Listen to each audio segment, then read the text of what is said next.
Apsara classic channel. அம்பாளுக்கு அதீத சக்தி வரக்கூடிய நாள் என்றால் அது தை அமாவாசை. தை மாதம் 16ஆம் தேதி வரவிருக்கிறது. ஆங்கில தேதியின் படி பார்த்தால் 29ஆம் தேதி என்று தை அமாவாசை திதி. இந்த நாளில் அனைவரும் முன்னோர்களது வழிபாட்டை செய்ய வேண்டும்.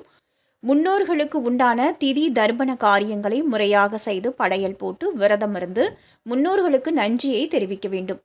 இது முதல் விஷயம். இதோடு சேர்த்து அன்றைய தினம் வீட்டில் இருக்கும் பெண்கள் அம்பாளை வேண்டி விரதமிருந்து பின் சொல்லக்கூடிய முறையில் வழிபாட்டை மேற்கொண்டால் குடும்பத்தில் இருக்கக்கூடிய மிகப்பெரிய கஷ்டங்கள் கூட மிக மிக சுலபமாக உங்களை விட்டு விலகிவிடும். பணக்கஷ்டம், மனக்கஷ்டம், சுபகாரிய தடை, நோய் நொடி பிரச்சனை, செய்யும் வேளையில் பிரச்சனை, வியாபாரத்தில் பிரச்சனை, எதிரிகள் தொல்லை எதுவாக இருந்தாலும் சரி, இந்த அமாவாசை நாளில் உங்கள் வீட்டு பக்கத்தில் இருக்கும் அம்மன் கோவிலுக்கு சென்று இந்த வழிபாட்டை மேற்கொள்ள வேண்டும். அம்பாளுக்கு 2 நெய் விளக்குகள் ஏற்றி வைத்து விடுங்கள்.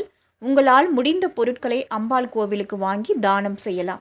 குறிப்பாக நல்ல மெரூன் கலரில் இருக்கக்கூடிய அழகான வாசனை நிறைந்த குங்குமம், விளக்கேற்றும் சுத்தமான நல்லெண்ணெய், மஞ்சள், அம்பாளுக்கு தேவையான அபிஷேக பொருட்கள் என்று உங்களால் முடிந்த பொருட்களை வாங்கி தானம் செய்வது சிறப்பு. உங்களால் முடியும் என்றால் இந்த அமாவாசை நாளில் அம்பாளுக்கு சாத்த அழகான புடவை வாங்கி தானம் கொடுக்கலாம்.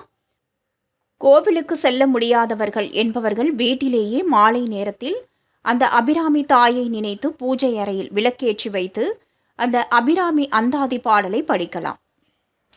அப்சரா கிளாசிக் சேனலை லைக், ஷேர் அண்ட் சப்ஸ்கிரைப் பண்ணுங்கள்.